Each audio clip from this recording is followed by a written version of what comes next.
Hi friends, welcome to Simis Nadan kitchen. ഇന്ന് ഞാൻ ചെയ്യാൻ പോകുന്നത് ഒരു ലൈം ജ്യൂസ് ആണ്. കസ്കസ് ഒക്കെ ചേർത്തിട്ടുള്ള ഒരു ലൈം ജ്യൂസ്. ഇപ്പോൾ നല്ല ചൂട് സമയമാണ്. അപ്പോൾ നമുക്ക് ഇതുപോലെയൊക്കെ ഒരു ലൈം ജ്യൂസ് കുടിക്കുവാന്നുണ്ടെങ്കിൽ ഒത്തിരി എനർജി ഒക്കെ കിട്ടാനൊക്കെ നല്ലതാട്ടോ. അപ്പോൾ ഇത് എങ്ങനെയാണ് ഉണ്ടാക്കുന്നത് നോക്കാം. ഇത് ഉണ്ടാക്കാൻ വേണ്ടിയിട്ട് ഞാൻ എടുത്തേക്കുന്നത് 2 ചെറിയ നാരങ്ങയാണ്. നല്ല പഴുത്തത് വേണം. 4 ഏലക്ക, ഒരു ചെറിയ കഷ്ണം ഇഞ്ചി, ഈ ഒരു വലുപ്പമുള്ളത്, 1 ടീസ്പൂൺ കസ്കസ്. അത് കുറച്ച് വെള്ളം ഒഴിച്ചിട്ട് കുതുക്കാൻ വെക്കുക കേട്ടോ. അതൊരു 2 മിനിറ്റ് ആകുമ്പോൾ തന്നെ ഇതുപോലെ നല്ല വീർത്ത് വരും. പഞ്ചസാര ആവശ്യത്തിന്, തണുത്ത വെള്ളം, കുറച്ച് ഐസ്. അപ്പോൾ ഇതെങ്ങനെയാണ് ഉണ്ടാക്കുന്നത് നോക്കാം. ആദ്യമേ ഈ നാരങ്ങ രണ്ടും ഒന്ന് പിഴിഞ്ഞെടുക്കാം. നമുക്ക് വേണമെന്നുണ്ടെങ്കിൽ നാരങ്ങ ഇങ്ങനെ തന്നെ മിക്സിയുടെ ജാറിലേക്ക് ഇട്ടിട്ട് അടിച്ചെടുക്കാം കേട്ടോ. ഇത് 2ആയിട്ട് മുറിച്ച ശേഷം അതിനുള്ള കുരു നീക്കം ചെയ്തിട്ട് മിക്സിയിട്ട് അടിക്കുക. അത് അങ്ങനെ ജ്യൂസ് അടിച്ചു കഴിഞ്ഞാൽ നമ്മൾ പെട്ടെന്ന് തന്നെ അത് കുടിക്കണം.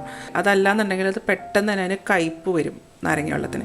അപ്പോൾ അത് വരാതിരിക്കാൻ വേണ്ടിയിട്ട് ഇതിൽ നിന്ന് നീരെടുക്കണേണ്.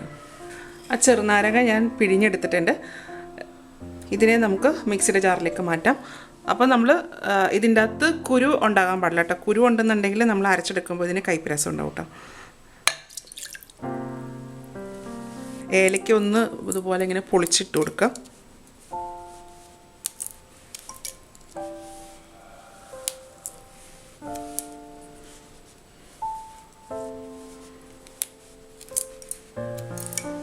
ഇനി ഇതിലേക്ക് പഞ്ചസാര ചേർക്കാം. അപ്പോൾ ഞാനിതിലേക്ക് ഒരു 1/4 കപ്പാണ് ചേർത്തേക്കണം. അപ്പോൾ മധുരത്തിന് ആവശ്യമുള്ള പഞ്ചസാര ചേർത്തോളൂ കേട്ടോ. ഇനി ചേർക്കുന്നത് ഇഞ്ചിയാണ്. ഇഞ്ചി ഒന്ന് കുഞ്ഞായിട്ട് അരിഞ്ഞിടാം. കുഞ്ഞിതായിട്ട് അരിയുമ്പോൾ നമുക്ക് പെട്ടെന്ന് തന്നെ അരച്ചെടുക്കാൻ പറ്റും.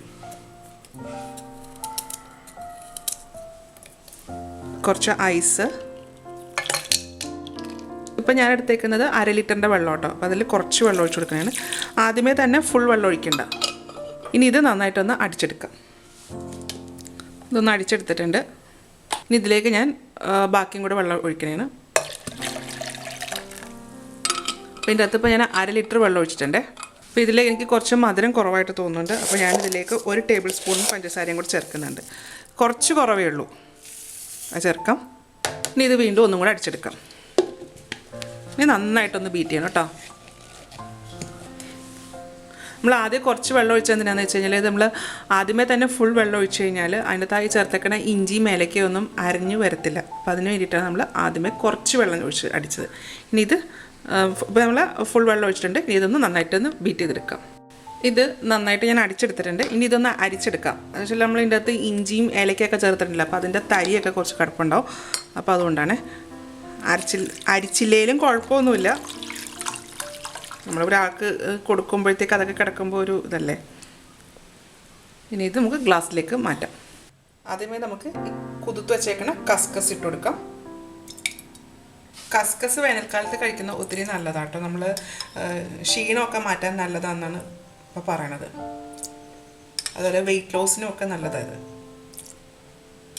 ഇനി ഇതിലേക്ക് ഐസ്.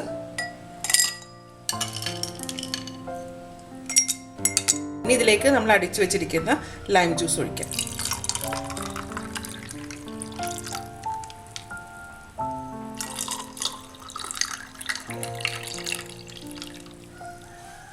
ഇപ്പോൾ ഇരിക്കുന്ന കാണാൻ തന്നെ നല്ലൊരു ഭംഗിയില്ലേ. അതുപോലെ തന്നെ കുടിക്കാനും നല്ലൊരു ടേസ്റ്റ് ആട്ടോ ഇതിന്. അപ്പോൾ ഒത്തിരി ചൂടൊക്കെ ആയിരിക്കുന്ന സമയമല്ലേ. അപ്പോൾ ഈ ടൈമിലൊക്കെ കുടിക്കാനൊക്കെ ഒത്തിരി നല്ലതായത്.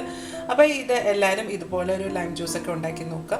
ഇപ്പോൾ ഉണ്ടാക്കുമ്പോൾ കസ്കസ് ചേർത്തില്ലെങ്കിലും കുഴപ്പമില്ല. അല്ലാണ്ട് നമുക്ക് ഇതുപോലെ ചെയ്യാം. കസ്കസ് ഇല്ലാണ്ട് നമുക്ക് ഇതുപോലെ തന്നെ ചെയ്യാം കേട്ടോ. അപ്പോൾ ഇത് എല്ലാവരും ഒന്ന് ഉണ്ടാക്കി നോക്കുക. ഉണ്ടാക്കി നോക്കിയിട്ട് ഇതിൻ്റെ അഭിപ്രായം എൻ്റെ കമൻറ്റ് ബോക്സിൽ. വീഡിയോ ഇഷ്ടമായെന്നുണ്ടെങ്കിൽ സബ്സ്ക്രൈബ് ചെയ്യുക, ലൈക്ക് ചെയ്യുക, ഷെയർ ചെയ്യുക. അപ്പോൾ ഇനി അടുത്ത ദിവസം അടുത്ത റെസിപ്പി ആയിട്ട് കാണാം. Thank you.